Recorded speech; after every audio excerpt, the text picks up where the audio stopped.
my big pleasure to welcome all of you for wherever you are around the world or around the US. I get to say good evening because I'm beaming in from North Carolina right now. And we're so glad that you decided to spend this hour with us and the Horizons Project. My name is Julia Roig, and I'm the president and CEO of Partners Global, one of the hosts of the Horizons Project and the discussion tonight. If you're not familiar with Partners Global, we're a nonprofit peace building and democracy building organization based out of Washington, DC. We just celebrated our 31st anniversary, and we function as a network of partners, affiliated organizations around the world in the Middle East, in Eastern and Central Europe, in Latin America and Africa, all dedicated to combining peace building with democracy building practices. And so for us to be launching the Horizons Project tonight with this exciting conversation to share the Healing Resistance book by Kazu Haga is very special to us, because at a time when we're facing so many overlapping crises that we're all worried about increased polarization and divisions in society, we're really hurting because of some very intense racial justice issues that are very present in the United States, especially as we're going through some judicial processes and alarming rise in hate crimes. And yet there's a call for a new way of being in beloved community with each other, even as we're striving for change. And so one of the goals of the Horizons Project is really to look at movement leaders, those who are working within the social justice communities, those who are striving to be defending, protecting democracy, and looking at how we can also think about really marrying some of our conflict resolution skills and our peace building skills with the kind of activism that we'd like to be pushing forward our collective agendas. And so this is the first in a series of discussions that we're going to be holding under the Horizons Project with support from Humanity United as one of our key funders. And we're really looking forward to be working in partnership with many other organizations. And I'd like to say a special thank you to our co-sponsors of tonight's discussion, including obviously the East Point Peace Academy, that is Kazu's affiliation, On Earth Peace, and the Kingian Nonviolence network that you'll be hearing about a little bit more towards the end of our discussion. So with that, I'm going to turn it over to Maria Stefan, who's our senior advisor of the Horizons Project, and a real expert and luminary in her own right in these discussions around social movements throughout the world. And so it's my great pleasure to introduce Maria. And once again, thank you for joining us, and we hope that you'll stay connected with the project, and we'll keep all of the links for you. We'll be sharing all of the links so that you can check out how you can sign up for ongoing information about future events and information that we'll be sharing. So thank you very much, and over to you, Maria. Great, well, thanks so much, Julia, and welcome everyone. It's great to have you on the call. I'm so honored to be part of the Horizons Project, and many thanks to Humanity United for all their support for the project. And just to be part of a community that's working to strengthen bridges between the social justice, peace building, human rights, and democracy communities in the US. As Julia said, I can't think of a more important way to address the kind of interconnected multiple crises that we're facing as a country and as a world than to bring together different communities who have different approaches to challenging injustices, bringing about peace, healing, and leading us towards the beloved community. So I'm really grateful to be part of this project, and I really can't think of a better way to launch the Horizons Project publicly than our conversation this evening with Kazu Haga, who I'll introduce momentarily. Before I do that, just a couple of really brief housekeeping things. The first is to say that this event will be recorded. So the video of the event will be available on YouTube, and Faith Thompson can share a little bit more information about that. The second thing is that we really invite folks to introduce themselves and share a little bit about themselves in the chat. So please feel free to use the chat function in the bottom. We definitely want these events to build community. So please introduce yourselves. And then, after a conversation that I'll have with Kazu, we will be opening the floor to discussion with the audience. And so we invite everyone during the conversation to place any questions they have using the Q&A function, which is at the bottom of your screen right next to the raise hand function. So any questions, comments that you have about the conversation or that you'd like to address to Kazu, please use the Q&A function. Without further ado, let me just say it is my distinct pleasure to introduce Kazu Haga, whose bio I really can't possibly do justice to tonight. Kazu is someone that I've long admired. I've admired his life's work and commitment to principled nonviolence. He's someone, though, that I've never met before, so I'm so grateful to this project for actually bringing us together. And, Kazu has such a fascinating life story. As a child, he immigrated to the United States from Japan. He was introduced to social change and nonviolence in the late 1990s. In 1998, when he participated in a 6-month interfaith walking pilgrimage from Massachusetts to New Orleans to retrace the Middle Passage in the slave trade in the United States. He later lived the monastic life in South Asia, where he studied Buddhism and nonviolence. He then returned to the US at the age of 19, where he began a lifelong path of social justice work. And Kazu, he has such a varied career in life's path. He worked in social justice philanthropy for close to a decade, where he was involved in a number of social movements. He's been trained in several disciplines of nonviolence and restorative justice, and has been trained by elders who I personally respect tremendously, people like Dr. Bernard Lafayette, the Reverend James Lawson, Joanna Macy. Kazu teaches nonviolence, conflict reconciliation, restorative justice, organizing, and mindfulness in prisons and jails, in high schools, and with activist communities across the country. Kazu is the founder and coordinator of East Point Peace Academy in Oakland, California, which is where he's based. He's a member of the Ahimsa Collective and the Yet to Be Named Network, which maybe he'll talk a little bit about. And of course, Kazu is the author of Healing Resistance, a radically different response to harm. And he's actually working on a second book as we speak.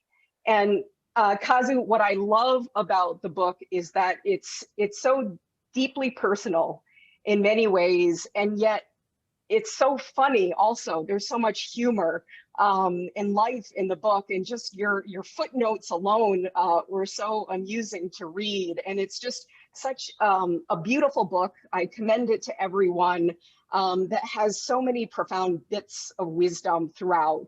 And you wrote at the beginning of the book in the introduction about your deep desire to be part of a community that is both committed to personal transformation as well as social and structural change. And you cite your friend, the Reverend Samantha Wilson, who talks about healing with teeth.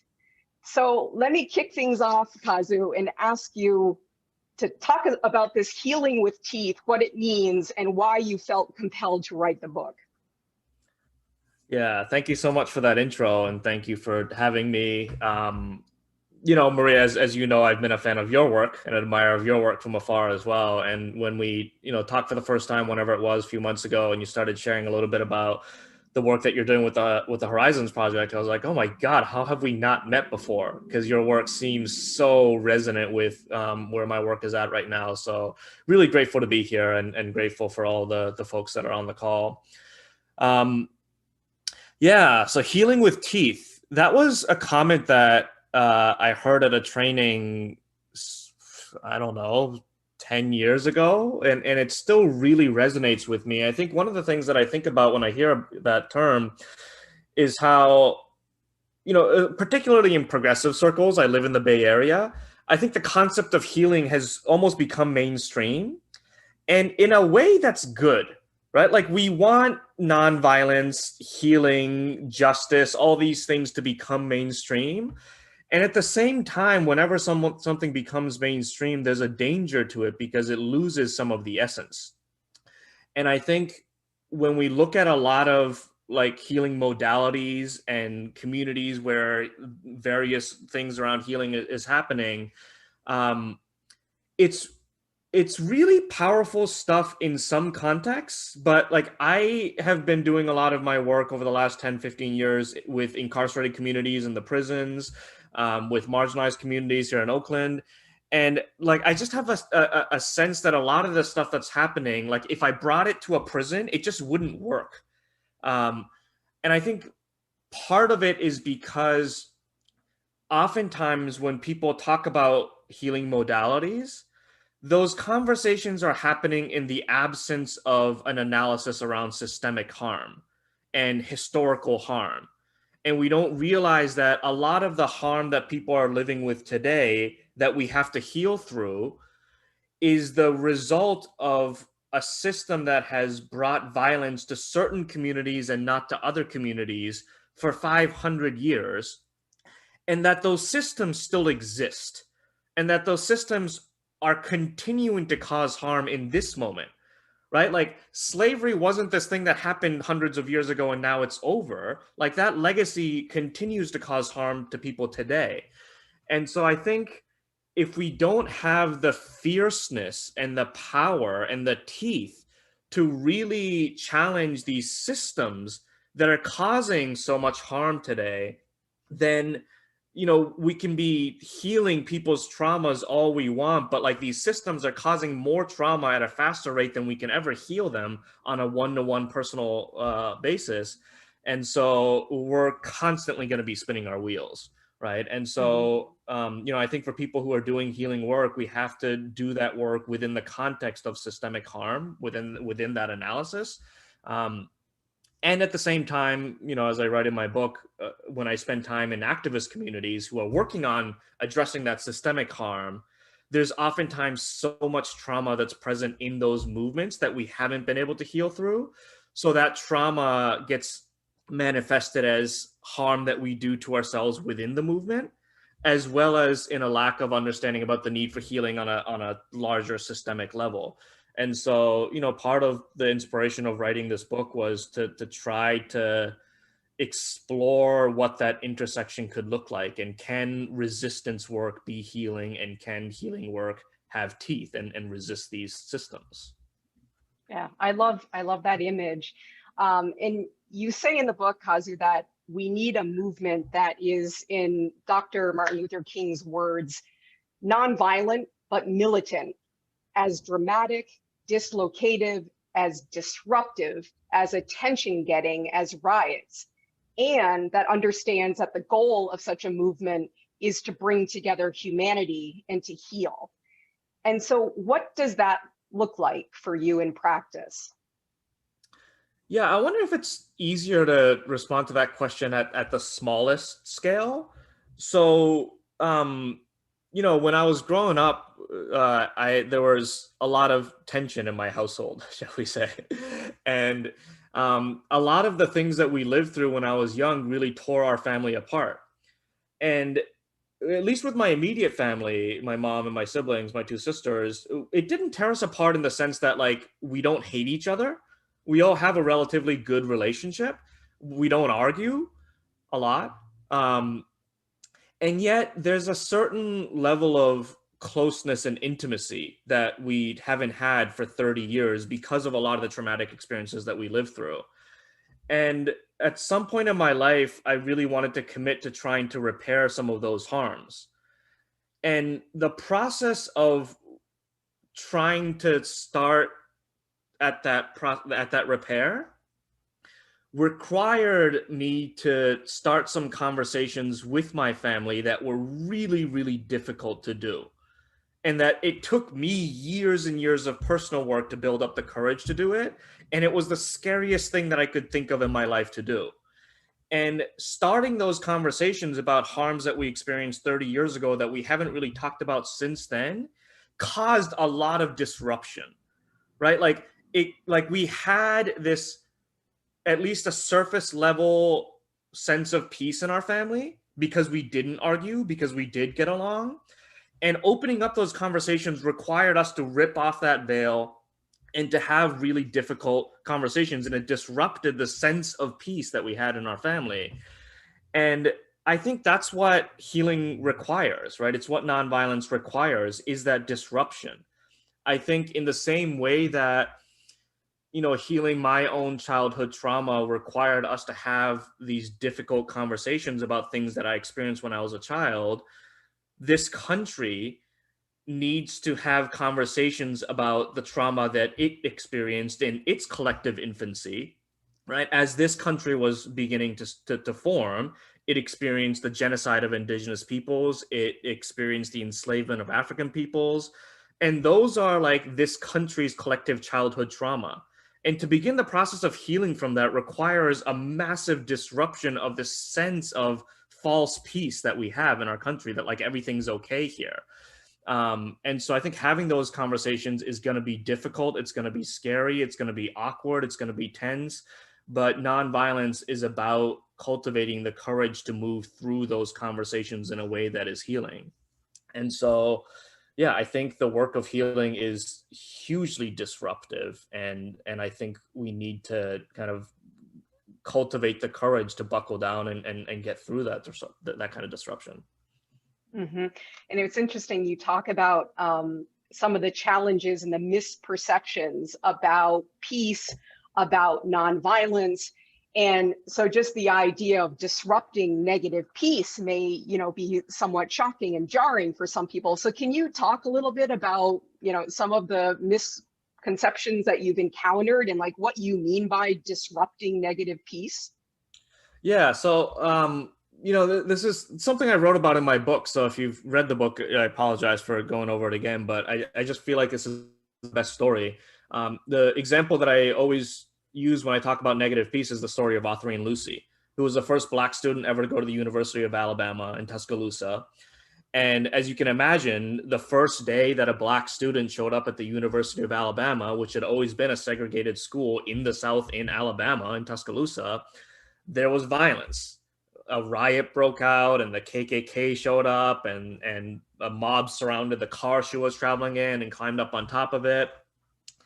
And to respond to this violence, the university expelled Autherine Lucy, saying this was her fault, right? Essentially saying like all this violence is happening because you're here. So in order for us to protect our school, you need to leave.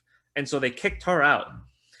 And the next day, because she was no longer on campus, the riots had stopped, and the local newspaper ran a headline that read, "Things are quiet in Tuscaloosa today. There is peace on the campus of the University of Alabama." And in response to that incident, Dr. King gave one of my all-time favorite sermons, which I highly recommend everyone read. You can easily Google it. It's just like a page long. The sermon is called "When Peace Becomes Obnoxious." And in that sermon, he said that what happened at the campus the next morning wasn't a real peace. He called it a negative peace, which is a term that was coined by peace educator Johan Goltang. And Dr. King said, negative peace is the absence of tension that comes at the expense of justice. So, like if someone is screaming at my face and I punch them and knock them out, they're no longer screaming at me. So it's quiet. So did I just create peace? As absurd as that thought is, because of our gross misunderstanding in our society of what peace is, we think as long as things are quiet, then things are peaceful, like with my family. We justify these crazy ways of trying to achieve quote unquote peace. Right? So we go to war to try to create peace. We incarcerate people to try to create peace. We lock up all the protesters to try to create peace. And that's not a path to creating real peace. Like at best, what it creates is negative peace. It's a very temporary surface level thing by repressing the real issues that need to be brought to the surface. And so, one of the things that I always talk about is how Dr. King was arrested 29 times in his life, and a bunch of those times he was charged with disturbing the peace. And it's what nonviolent activists are oftentimes accused of, right? We're disturbing the peace, we're creating conflict, we're making all this noise. Why are you out here? Why don't you do this more peacefully, right? But we have to realize that in nonviolence, when we use nonviolent tactics to bring issues to the surface, we're not disturbing peace, we're disturbing complacency, and we're disturbing the normalization of violence. And that there's a big difference there, right? That the path to real peace, which includes justice for all people, is going to be disruptive. It's a messy process. Peace is a messy process. And I think that's a lot of the misunderstandings that we need to kind of dispel around the idea of peace and the idea of nonviolence, right? Peace isn't just about harmony, it's about justice, and justice is loud, especially in a society that has normalized so much injustice. Mm-hmm. Peace is messy and peace is loud is, I think, what you wrote in the book. Kazu, we were talking about this before we went live, and that we're having this conversation at the same time that the trial for Derek Chauvin is taking place. The wounds of racial injustice in this country are very exposed. The protests following the killing of murder of George Floyd and Breonna Taylor, Ahmaud Arbery, just accelerated, I think, in many ways, a national conversation that needs to be happening about racism in the country and its roots, as you talked about. And in the book, it's just interesting, the timing, because in the book you talk about how formative the experience was working on the Oscar Grant campaign in Oakland. And for those who don't know, Oscar Grant was a 22-year-old Black man who was killed by an Oakland police officer on New Year's Day in 2009. And so you describe an experience of talking with a group of people about, acknowledging the harm and the necessity of accountability, which is such a big issue, a big topic today when it comes to police violence, police brutality, while at the same time being able to acknowledge the humanity of the perpetrator of the harm and the violence. So I was hoping you could just talk with us about what that means. How do you do that? How do you balance the need for accountability, the recognition of harm, the centering of the harmed, and in this case, the murdered, while at the same time allowing for a space for healing and for recognizing the humanity of the other? Yeah, thank you. This is such a tough, complex thing. I think one of the biggest things on that I want to say is that so much of the work of nonviolence, particularly a principled view of nonviolence that never wavers on the dignity of all human beings, is about the practice before things are so escalated that becomes nearly impossible to do. Like when we look at what's happening with the trial today, I've kind of read a little bit about some of the witness testimony, and they're horrific stories. And when you're reading about these horrific stories, it becomes really, really difficult to hold any place in my heart for the dignity of the person that caused this harm. Especially if that hasn't been your kind of grounding and your practice and your worldview leading into this moment.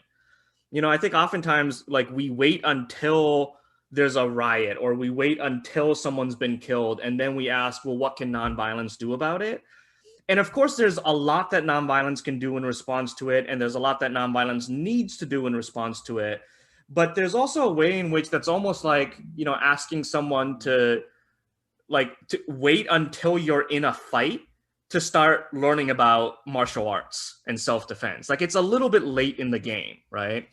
And so I think a lot of the work that we try to do is, what are we doing in our communities every single day so that when these heightened moments happen, we're already grounded and our default is to lean into the dignity of all people.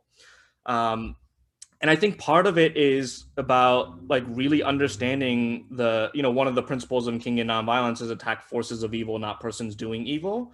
And understanding that the system of policing is not healthy for anybody, right? Like I've worked with police officers, I've worked with prison guards in doing like trauma healing circles for them.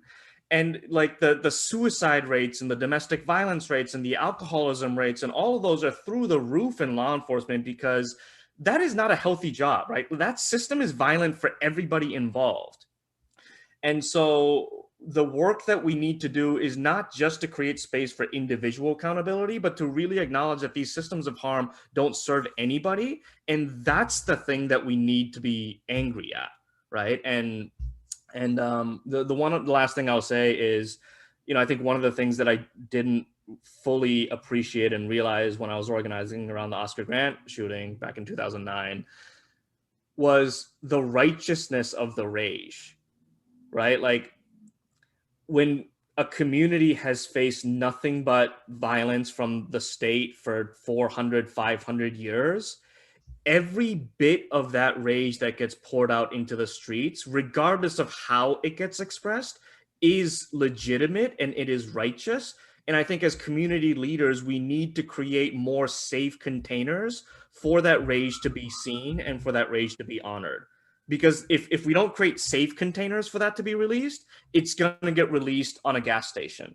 And there's no point in talking about whether it's right or wrong or effective or not, because it's inevitable, right? So like, what can we be doing in preparation again to create space for the righteous and legitimate rage of marginalized communities to truly be honored, so that we can move through that and allow rage to guide us into skillful action.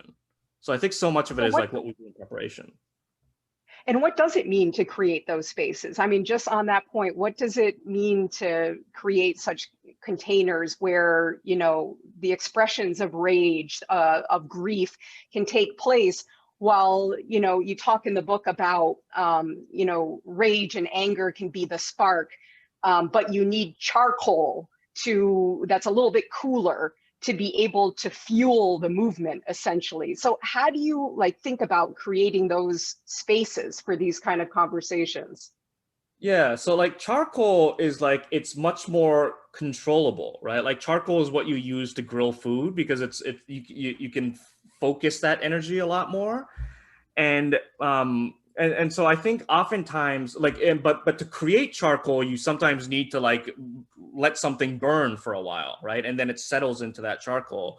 And so I think what that means in movement context is like, again, before going into the demonstration, relying heavily on healers and faith leaders and people who have those skills to hold grief circles, to use art to express our rage, to create spaces where we're sitting in circle, crying together, screaming together, grieving together, in a container where like that expression of rage isn't going to be misinterpreted and then we're going to get tear gas as a result of it, right? Because that can be re-traumatizing. Like it's important for us to create these spaces where rage and grief can be expressed.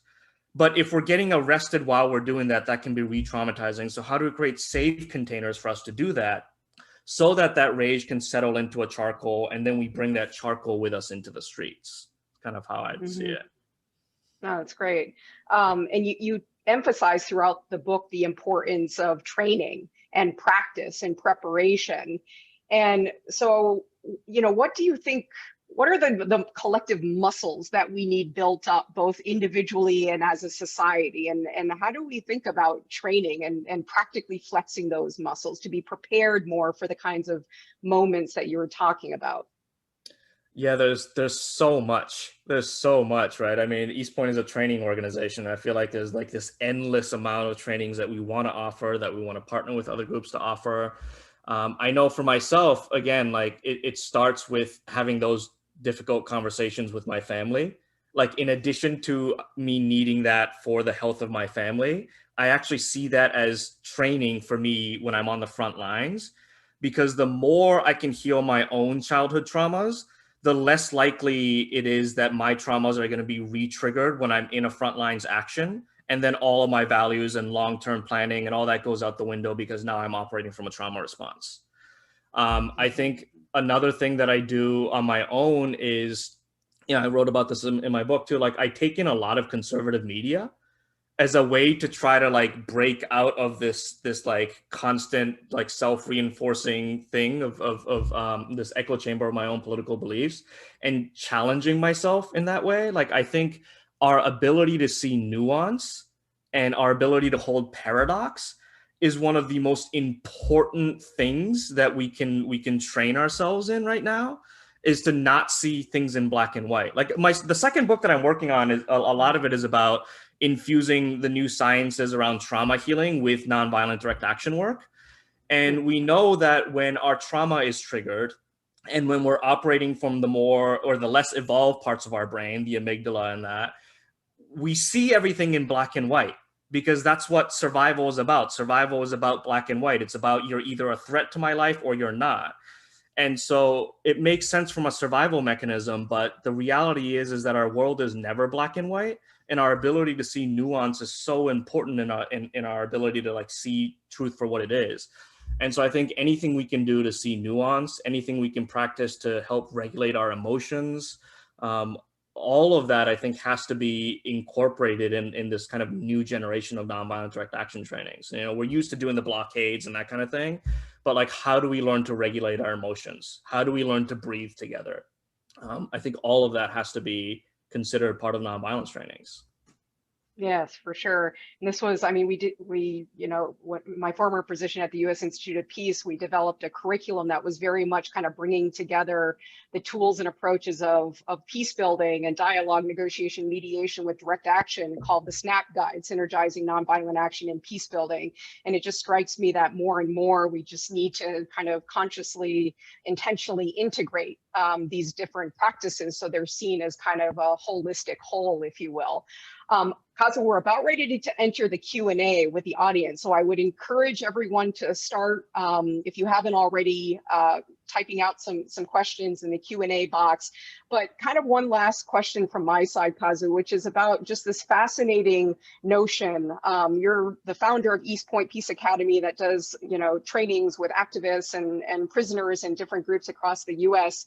And as an organization, because I think there are a lot of people on this call who are involved in different organizations, nonprofits and the like, you're very much committed as an organization to addressing oppressions, injustices, and grappling with those within your organization.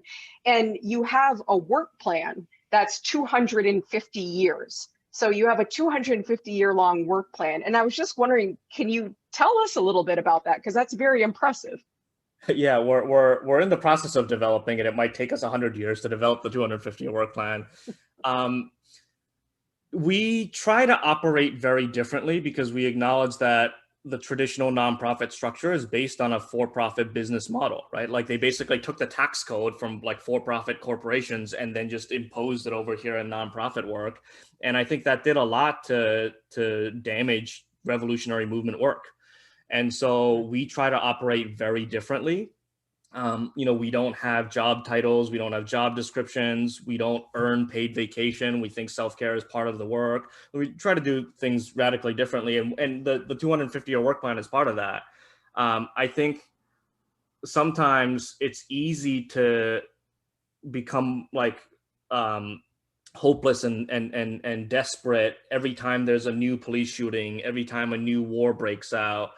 And I think one of the things that really helps me not get too down on myself in those moments is to remember that I don't need to do everything, that we don't need to do everything, that we're not alone, right? That we have the energy of countless generations that are going to come after us. And all we need to do is to do our piece of the puzzle. Like, what's our job to do and how can we do that well? And how can we make sure that we're investing in training the next generation so that they can pick up the baton? And so I think it's really important that we see our work, you know, I mean, like oppression has been around for how long? Injustice has been around for how long? If we're going to undo that, it's generational work, and we need to accept that and be okay with that and have a framework for that. And to know that all we need to do is our piece of the puzzle. And so, yeah, like we need to be doing intergenerational like planning and not like planning according to grant cycles and election cycles. That makes a lot of sense. Well, we have a number of really interesting questions coming in from the audience, and encourage folks again to use the Q&A function. And I'll start with one of them that I'm seeing that I find really interesting. So this is Ms. Zapata, who says that the talk is amazing. Thank you. I'd like to ask Kazu to connect the dots for what is happening in our world around cancel culture. In our movements, this is real and is causing so much pain and difficulty. What are your thoughts? So many thoughts. So many thoughts. If you haven't already, I would recommend Adrienne Maree Brown's newest book, We Will Not Cancel Us. There's also a podcast. I don't know if I'm allowed to swear on this webinar, but the podcast itself is called Fucking Canceled. It's a helpful thing. You know, I remember, Maria, actually, when you and I were recently talking with a couple of other folks, and we're talking, and this topic came up too. And one of the other people on the call talked about how in their small like activist community, that there's so much fear that if I say the wrong thing, I'm gonna be outcasted from my movement community. And my movement community is so deeply important because it's where I find my belonging, particularly for people of marginalized identities. I think a lot of times we find belonging in these like radical movement spaces. And so there's a real fear that like, if I lose this community, then I'm gonna be alone. And that is the cause of the majority of trauma in our life, is this sense of isolation and the sense of not belonging. But I remember saying during that conversation that I was like, that actually sounds horrible. And that does not feel like belonging to me at all. Like if I'm afraid that if I say one wrong thing, that I'm no longer going to belong, that's not true belonging. And I think part of the reason why that happens is because we so badly want to belong. And because the larger like mainstream society is so terrible at giving us a sense of belonging, that like we find these senses of belonging in these radical movement spaces, and we do everything we can to try to protect it. And sometimes that fear and that anxiety of, oh, if I don't say the wrong thing, I'm not going to belong, leads to us saying, well, you said this wrong thing, so you don't belong. And I think one of the biggest things that we can do in our movement spaces is to create spaces of unconditional belonging. You know, a lot of the work that I do in the prison is through my participation. I'm a member of a group called the Ahimsa Collective, and we run circles for men who have a history of sexual harm and some of the most like heinous crimes and the things that people have the most shame wrapped up around. And we try to create a container that feels safe enough for people to talk about the things that they are most ashamed of in life and still trust that they're going to belong in the circle on the other end of that. And that is one of the most liberating things that we can create. And I think if we can create spaces in our movements where people can feel like no matter what I say, no matter what I do, like, yeah, there'll be accountability that I need to go through, but I will always belong. I think if we can really, truly give people a sense of unconditional belonging, then we'll have less of a need to feel like we need to cancel other people, and that we can begin to develop more slowness and more compassion for other people. And so, yeah, like what's the work that I need to do so that I know that I will belong no matter what? And what can we do in our movement spaces to give people that sense of belonging? Mm-hmm. Thank you. And a question from Raju Bhatt. I hope I'm pronouncing your name correctly. Kazu, please tell me, are the ideals that you espouse that are actually difficult for the mainstream? And if so, what strategies do you recommend to help the majority, quote, cross the chasm to have these kinds of difficult conversations? Yeah, it's definitely difficult for the mainstream because we've been conditioned for thousands of years to not think this way. I don't actually, it's funny, I don't identify as Buddhist. I identify as like Buddhist-ish.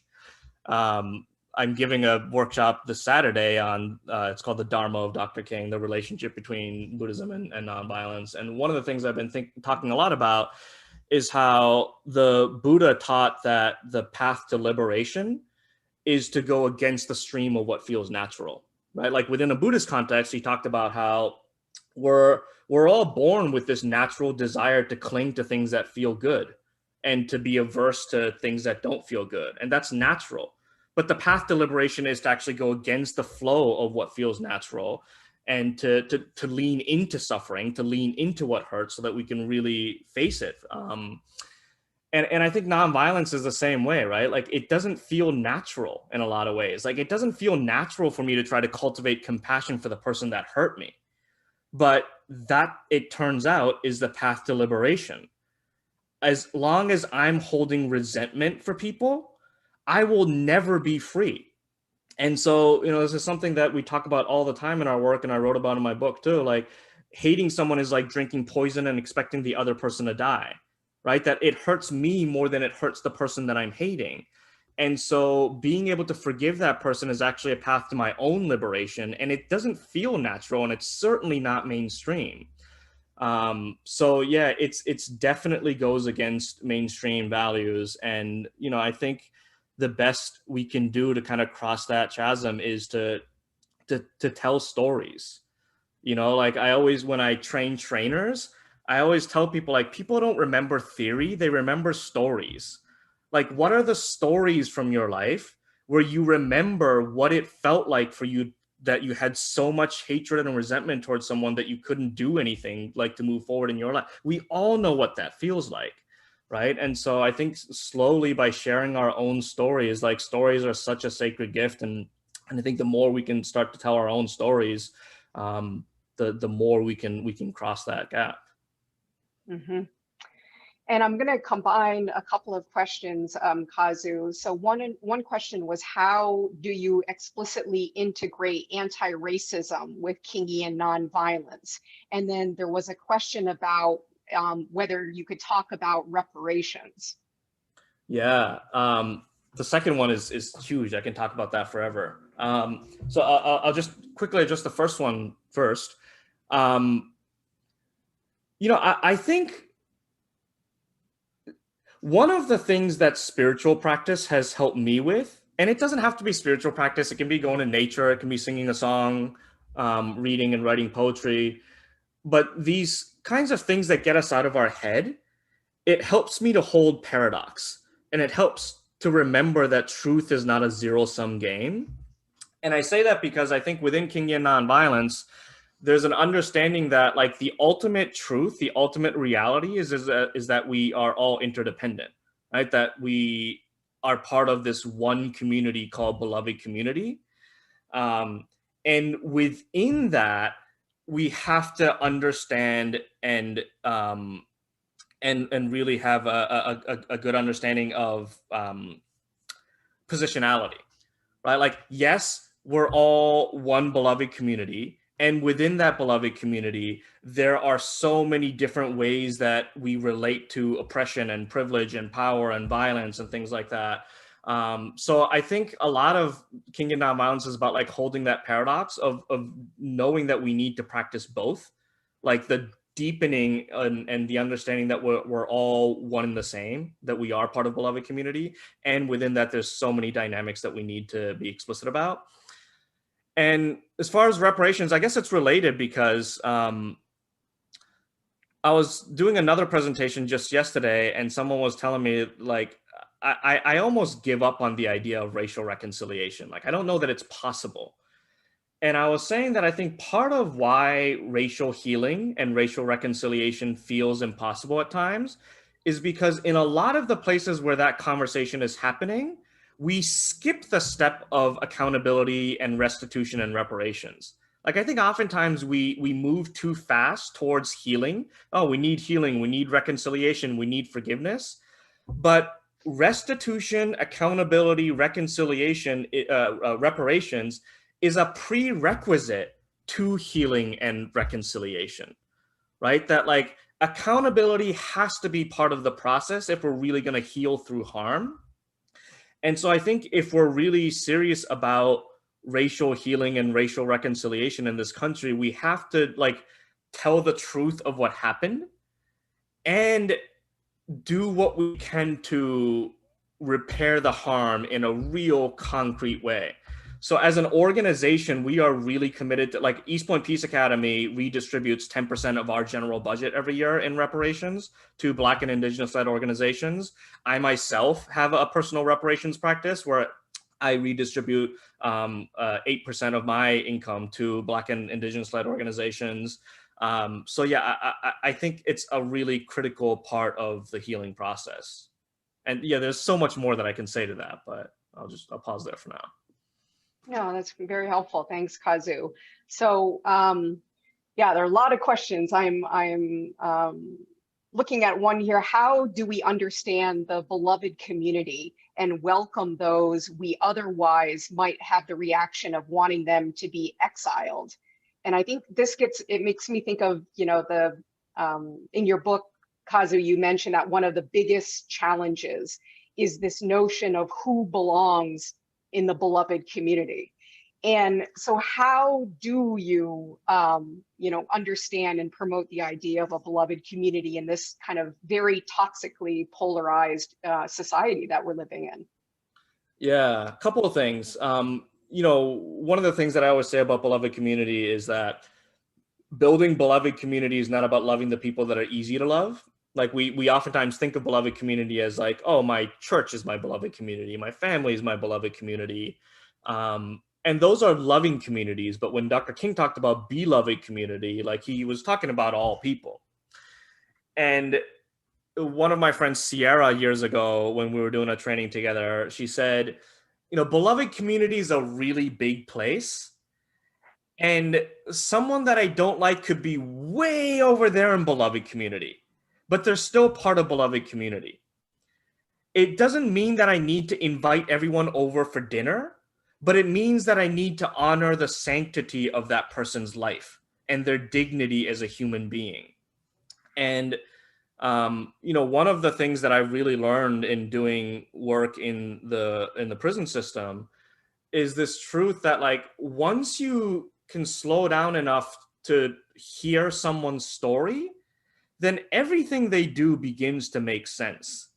And it doesn't justify what they do, it doesn't condone what they do, but if you can understand their story, like it begins to make sense of like, oh, yeah, I get why you did what you did. I get why you think the way you do. I disagree with it, but I get it. And I think slowing down enough and inviting enough curiosity about like, what is this person's story? Like, what hurt are they holding that it caused them to commit this new hurt? I think inviting that little bit of curiosity is oftentimes helpful in remembering that, like, yeah, I don't have to like this person, but I know that they also have a story and that they belong in this beloved community.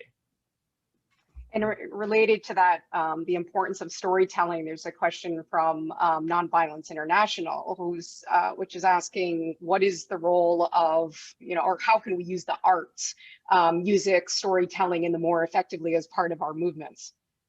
Yeah, a lot to say about that too. I always talk about how the civil rights movement didn't sing all those freedom songs because it was like a hobby or a pastime or like karaoke, right? It was like a necessary part of their strategy. I've talked to elders who said that if it weren't for those songs, I wouldn't have made it through those movements. And I think art can oftentimes be a really powerful way to continue to inspire people, to continue to motivate people, to continue to like remind people of our interdependence to each other. Like if you've ever been in a church where like 500 people are all singing the same freedom song together, like it makes you like really have this like embodied understanding that there's something bigger than me as an individual. So I think it's really important. We've been incorporating a lot more art into our actions recently here in Oakland. We've been doing a lot of these street murals with the help of David Solnit, who's an amazing artist activist here, who some of you may know, where we've been like blockading intersections and painting giant murals on the street with different messages on it. And, one of my colleagues has been saying recently that like our direct actions need to be an example to people of the world that we want to create.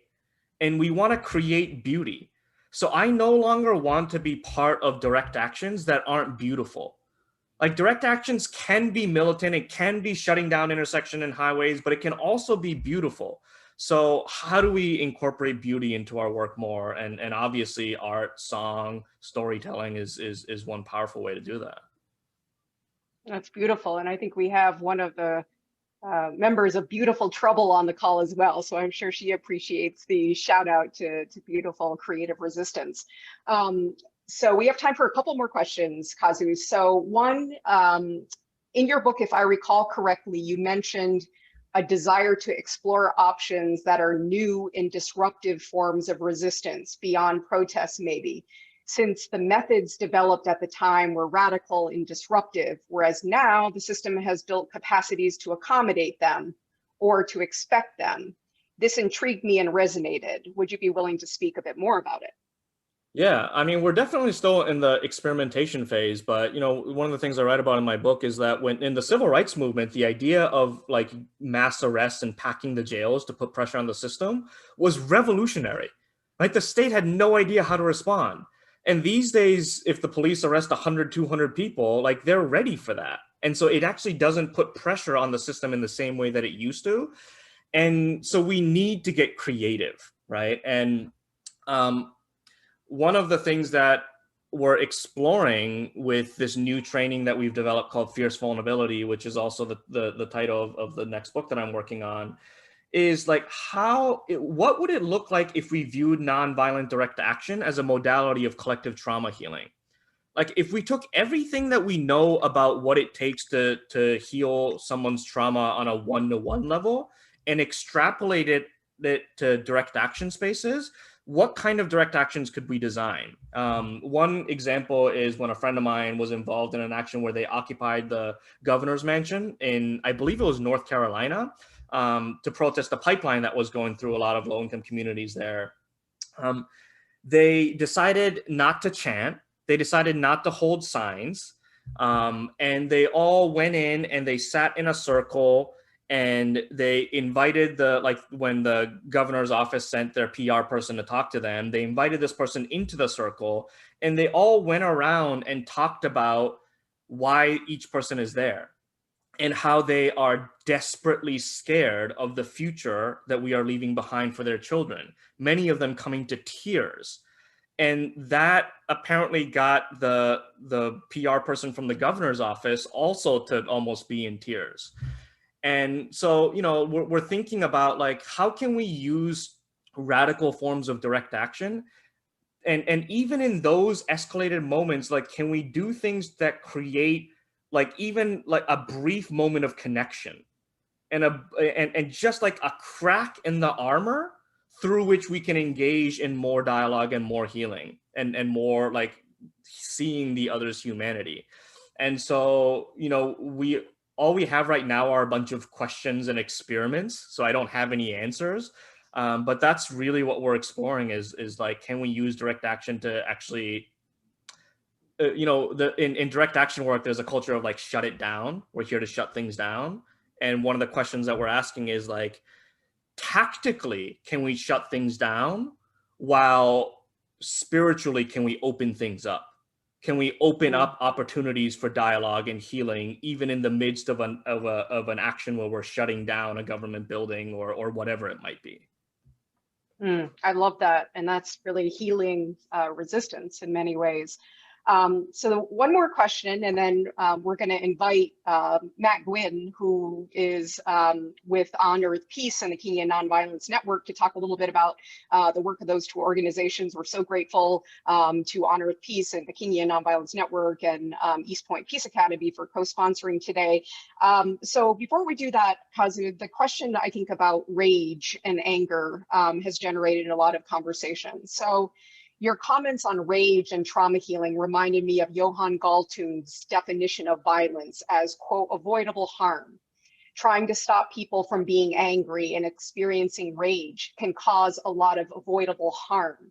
would it be helpful for us to learn to see anger as a separate and very different phenomenon from violence? It's a good question.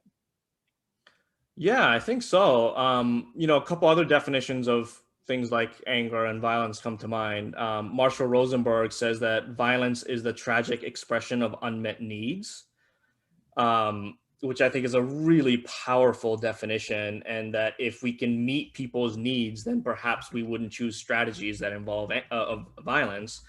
I've also heard psychologists talk about how anger isn't a real emotion. It's a secondary emotion that our body has to hide our true emotions. So whenever there's anger, I don't want to say always, but oftentimes there's a deeper emotion that we're scared to feel, whether it's isolation or desperation or whatever it is. And so, yeah, I think the more we can have an understanding of anger and how anger works and how anger manifests in our lives, the more spaces we can create to honor anger. Because I think oftentimes in nonviolent spaces, expressions of anger is really like judged, like as a moral judgment. Like if you're pissed off, something is wrong with you, you're not doing nonviolence right. I think we need to create more spaces where that anger can be honored and expressed in a way that is not violent, in a way that is not perpetuating more harm. Mm-hmm. Well, Kazu, I feel like we could go on for another 3 hours with this conversation, and I think there are enough questions to take us a few more hours, but sadly, we've come to the end of our hour. So I first wanted to just thank you for taking the time to be with us, for sharing your wisdom, your experience, your knowledge. It's been just a wonderful hour and just an amazing kickoff for the Horizons Project. And I so agree with you, Kazu. When we spoke for the first time, there's just such a meeting of minds in terms of what you're doing with East Point Peace Academy, what we're hoping to do in partnership with others with the Horizons Project. So I really hope we can continue the dialogue and the collaboration going forward. And we're so grateful tonight to have three wonderful co-sponsors for the event. This is really part of our ethos with the Horizons Project, is just wanting to co-sponsor and co-convene different events with different organizations and networks. And so in addition to East Point Peace Academy, we're co-sponsoring today's event with On Earth Peace and the Kingian Nonviolence Network. And so we're going to invite Matt Gwynn, who is the organizing director at On Earth Peace and one of the co-founders of the Kingian Nonviolence Network, to just spend a couple of minutes to tell us a bit more about the Kingian Nonviolence Network. So Matt, if you're on, over to you.